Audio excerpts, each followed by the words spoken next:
Baba says that you have to remember the Father and you have to remember your aim.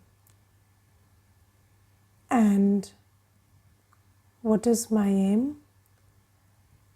Do we all have a common aim? So the aim is to become like Lakshmi and Narayan. The aim is to become a deity. Just ask yourself, is that my aim? How many say yes, that's my aim? Or no? Yes. If that's not your aim, you're in the wrong class. Because this is the class to become Lakshmi Narayan. Yes, I remember when I finished my course, then Badi Didi called me and she asked me, what is your aim? And I just kept quiet because I didn't know what's the right answer, so I thought better to keep quiet. So I kept quiet, and then she said, do you know where you are sitting is a factory to change humans into deities. And if you don't want to be a deity, then you shouldn't be sitting in this factory. So you shouldn't be here.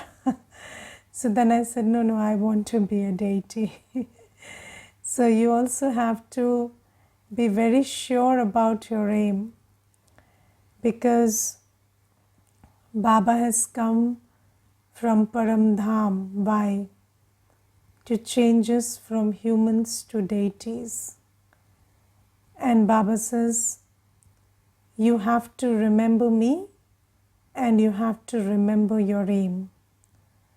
Now you see, this whole journey is supported with the power of Baba's remembrance, but it is also supported with the clarity of one's aim.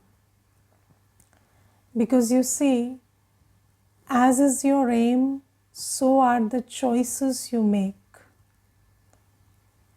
Yes, so if you don't have clarity of your aim, then there will be no clarity at every step where you have to make a choice. There will be confusion. And today there is a lot of underlining of this word confusion.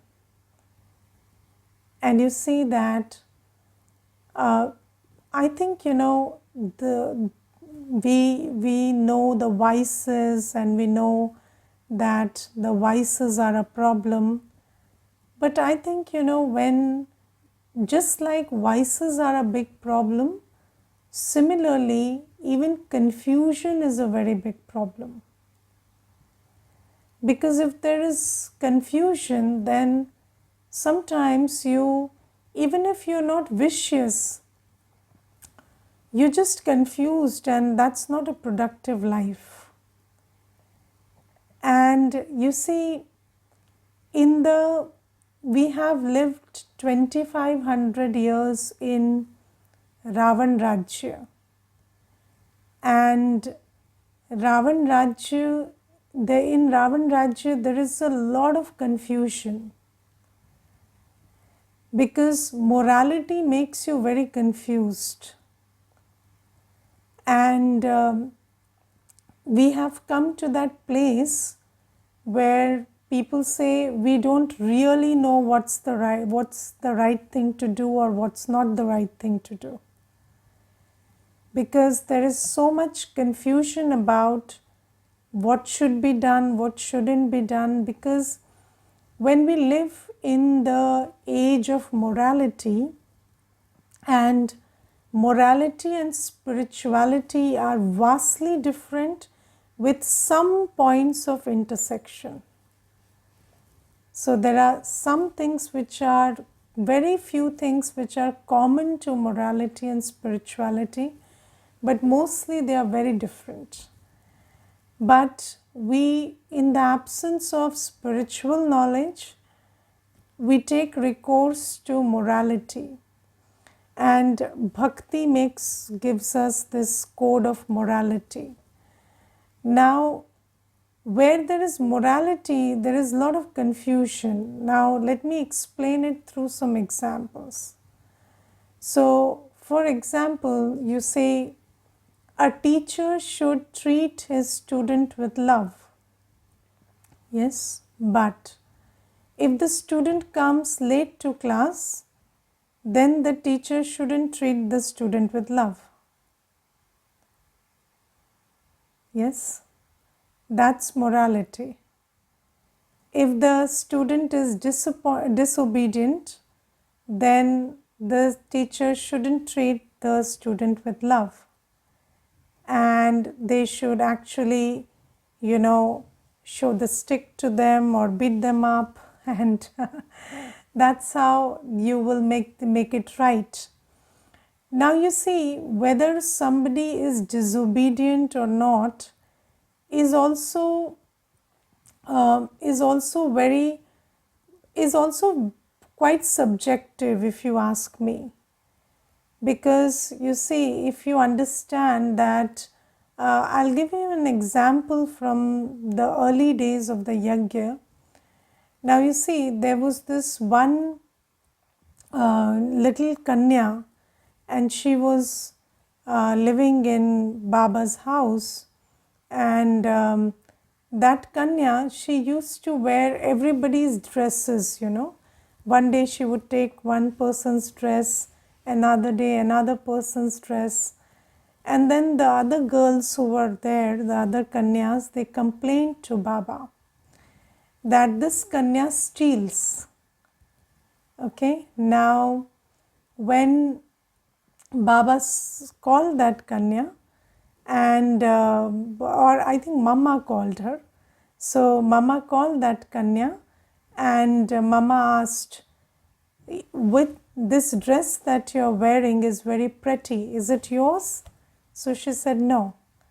So then Mama asked, whose is it? She said it belongs to that sister.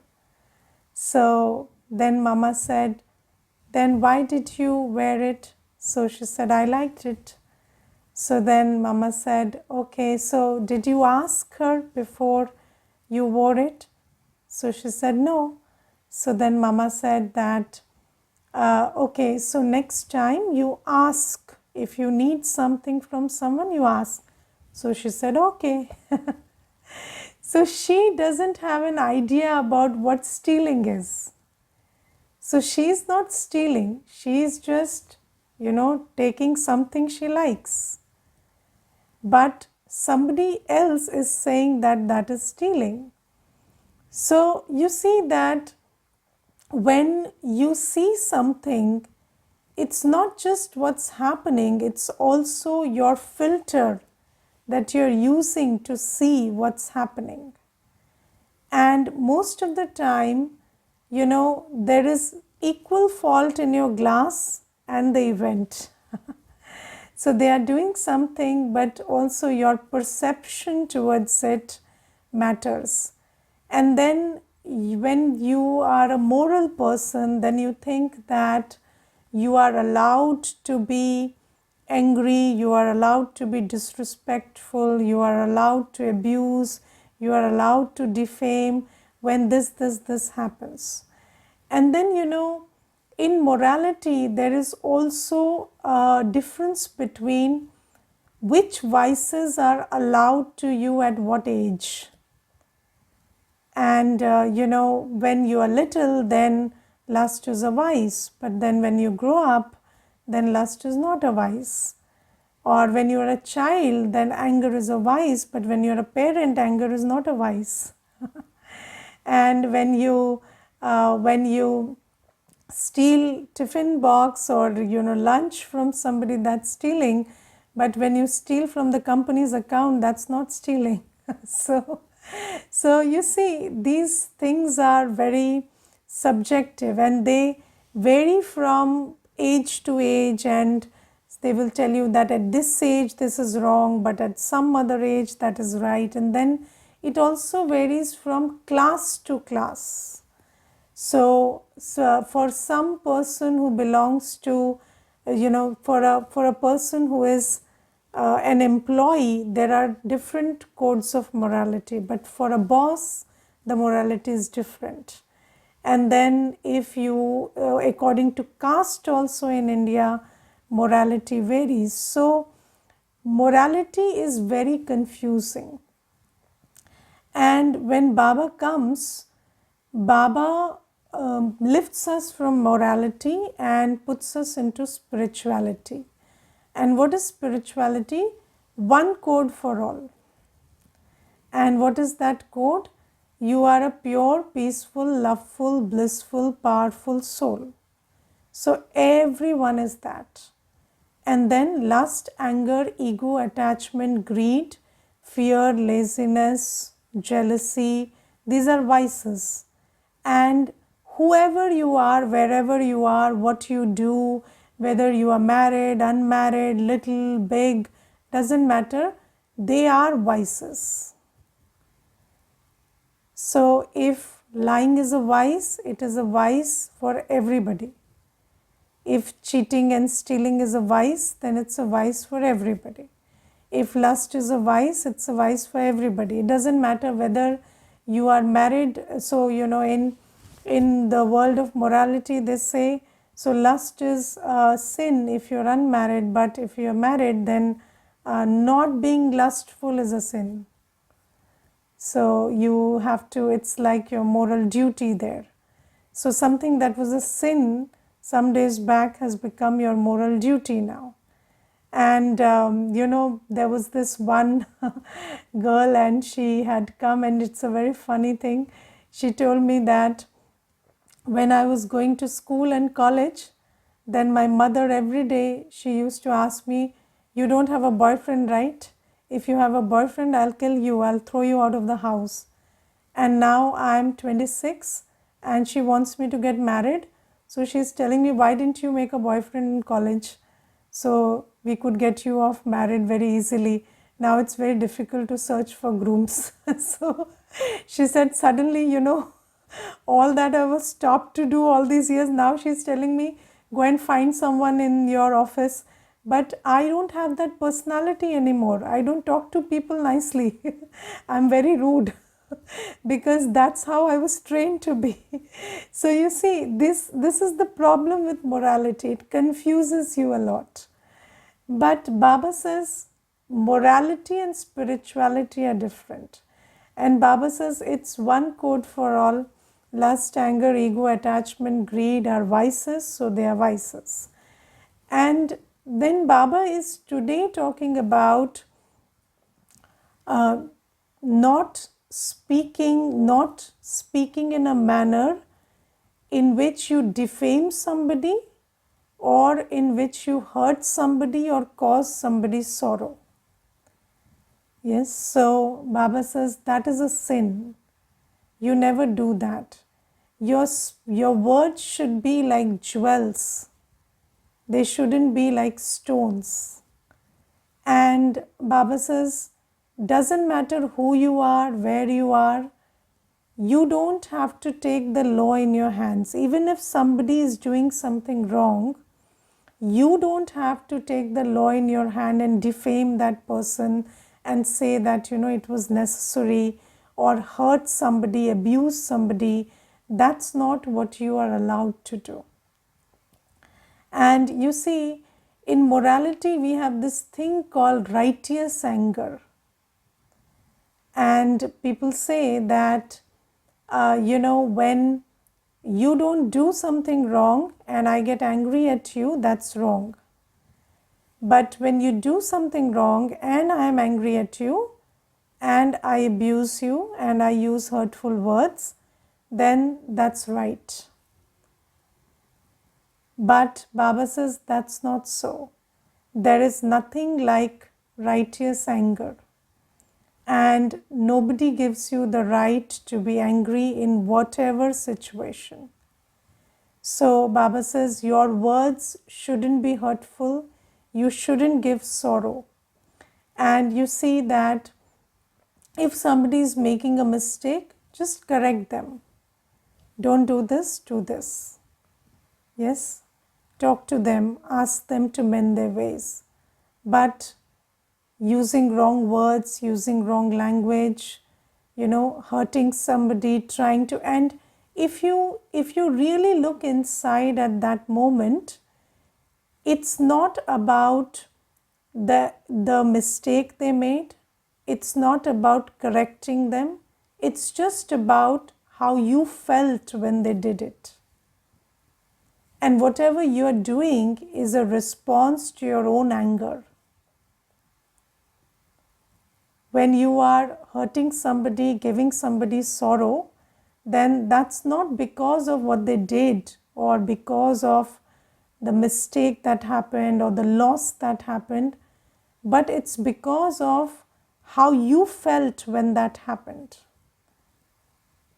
And when you feel angry, you don't feel this is right, then you just open your mouth and throw stones at somebody. But do you think that by doing that, somebody will get the strength to correct themselves?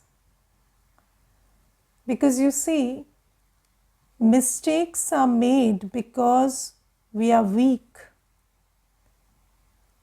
And I remember there was this one sister once, and she told me that my mother-in-law, she's very sharp with her words, and she would just talk about, you were not raised well, and what's wrong with you? Do you have a disease? Or she would use these words whenever I make a mistake.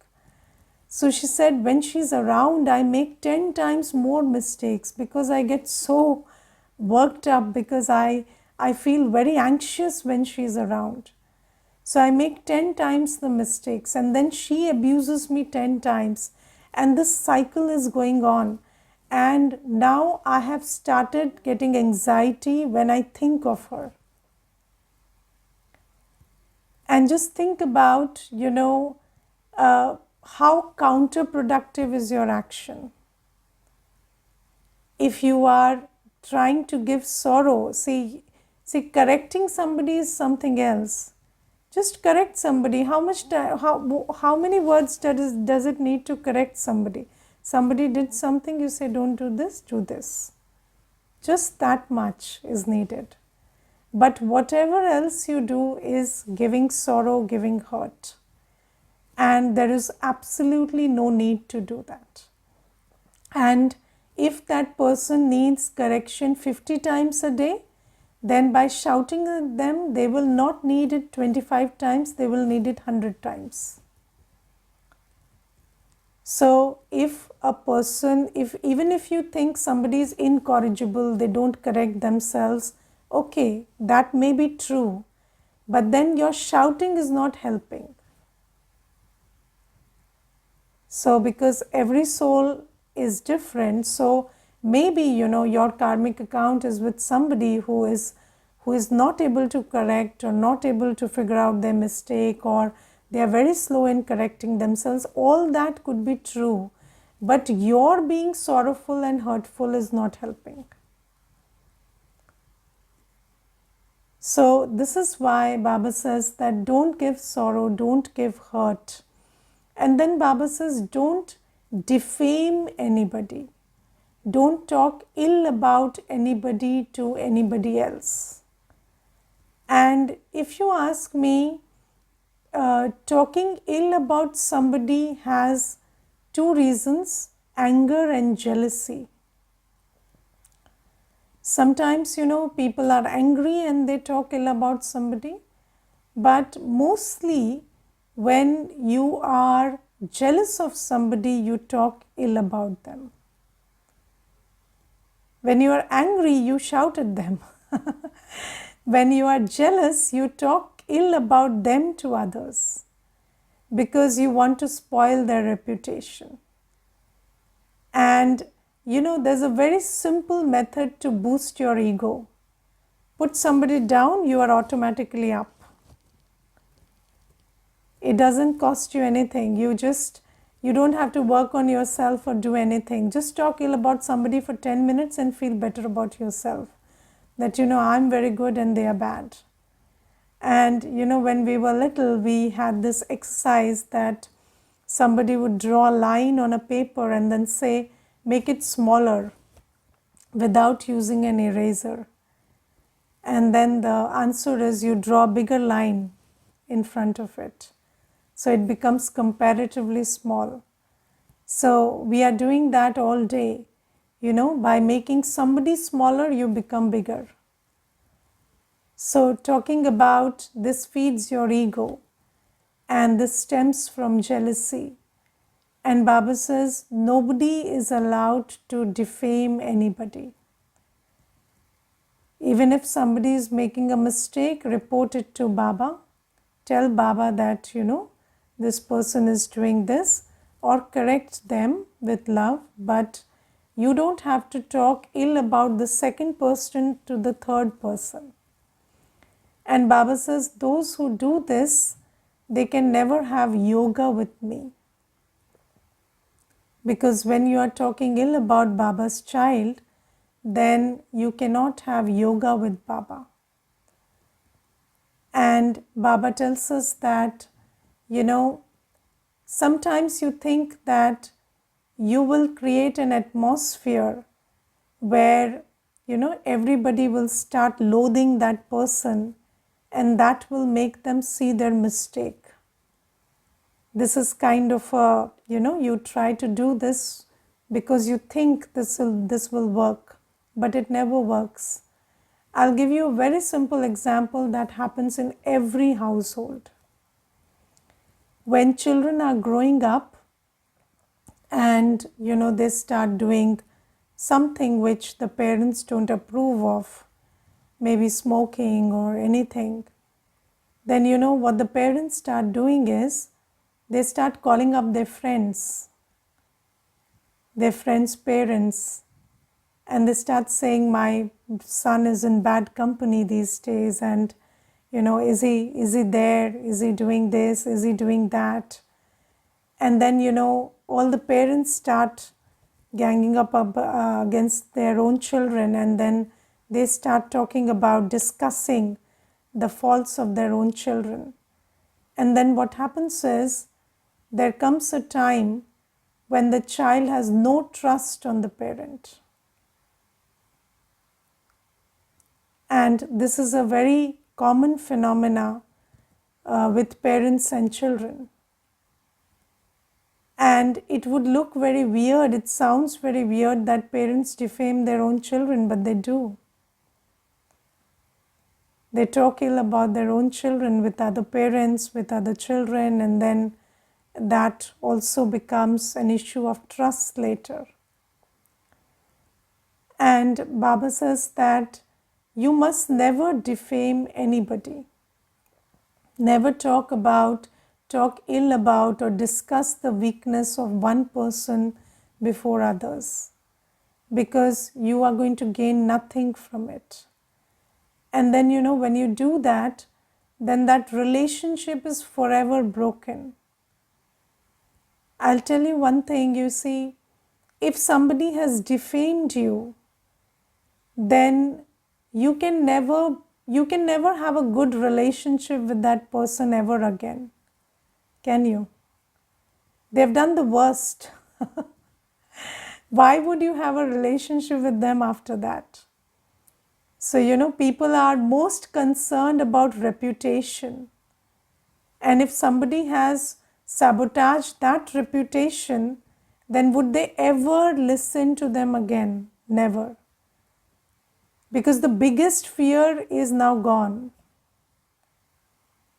And then there is no care, there is nothing, because that fear has not gone just like that. That fear has gone because you did something for it to go away. And I wouldn't call it fear also, it's shame, You become shameless after that. When somebody is defamed, they become shameless, and it's very difficult to handle a shameless person. So don't make anybody shameless.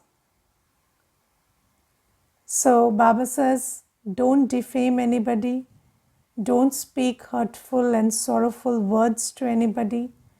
And Baba says, only jewels should emerge from your mouth. And I personally follow 3 rules to check whether whatever I speak is a jewel. First rule, is what I am speaking true? Because you see, we live in a world of fake news. So whatever you hear, whatever you, even what you see, it could be what you're shown. So just, am I convinced about whatever I'm speaking? Do I know for a fact that it's true? Then second thing, even if it's true, there are many things which are true in the world. But is it useful for the person I'm sharing it with? So even if it's true, is it of any use to the person that I'm sharing it with? And if it's not useful for that one, then I don't need to share that truth. Because if it's not helping them move forward, if it's pulling them back, then why should I share it with them? Then third thing is it necessary? Even if something is useful, is it necessary? Is it necessary in the moment? And if it is not, then there is no need to speak that much. So Baba always says, speak less, speak softly, speak sweetly. But if you don't follow any rules about what to speak, then you cannot work on the quality of speech. Your words cannot be soft and sweet or less if you don't have this filter within you. So Baba says, so you don't have to speak anything that is unnecessary, that is not useful, that's not true, it's not required. And even if something is true, then you have to be you use your discretion about who to share it with and who not to share it with. And Baba says something very important. Baba says, even if somebody is wrong, what's your problem with it? Why does it matter to you? Baba says, I am the support of everyone. I am the support of everyone. I'm helping everybody become better. Then why are you so concerned about somebody? I have not given up on somebody, then why do you do that act? So Baba gives these directions, and then Baba also says that, I warn every child because, most people in the world, they do not listen to anybody these days. And most people are afraid of telling them anything because they are in positions of authority or they are in, commanding positions. So whether it's at home, in office, anywhere, if you are in such a position, then nobody can caution you. So Baba says, that's why I have to come from the soul world and caution you about what you are doing and what will be the result of that action. And when you do something for which Baba cautions you, then what is the first punishment that you get? The first punishment that you get is a fallen stage. When your inner stage is weak, that's the biggest punishment. And I remember, there was this one brother, and he had so much trust issue that when he used to go to the vegetable market, he would sort every leaf of coriander and bring it. He would spend 3 hours on a vegetable shop, and he would look at every tomato like this, one dhania he would look at like this, and then he would bring it, and then and he didn't trust the vendor.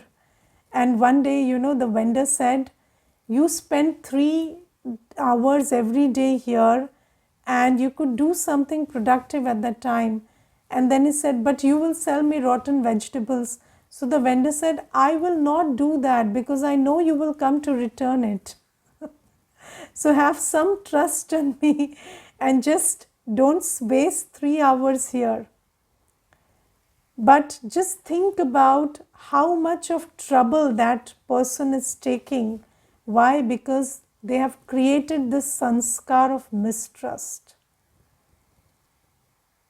And when you create these sanskars, whether it's about, when you defame everybody, when you speak ill about everybody, what is the sanskar you are creating? The sanskar of mistrust. The sanskar of mistrust is created when you see the defects in everybody. When you are angry and you hurt everybody, then you create the sanskar of sorrow and anger. And these sanskars, they trouble you a lot later. And Baba says, when you do such karma also, your stage falls. You lose your peace and happiness. Do you stay very peaceful and happy after shouting at somebody? Never. So Baba says that your stage falls, and you see your inner state is your biggest treasure. These days, what is the biggest threat? Mental illnesses. Your mind losing its peace and happiness is the biggest punishment you could get. And Baba says, steer clear away from that punishment. And Baba says that I sometimes think that, if children keep doing this, then maybe the punishments would start. And this inner suffering that happens because of the thoughts we create, the words we speak, the actions we do, the environment that we create. When you do something wrong, you know that it's going to come back to you. Subtly, you know that. And then it creates an environment of insecurity where you always feel that you are a threat. And these things are like punishment. And Baba says one should be very wary of these things. But for doing that, you need to keep your aim and Baba in front of you. So just think about your aim and think about Baba. Draw power from Baba, draw virtues from your aim, and then fill yourself so deeply that even if your old sanskars are urging to act out, you refrain from it and be in your peaceful and loveful behavior. Okay, Om Shanti.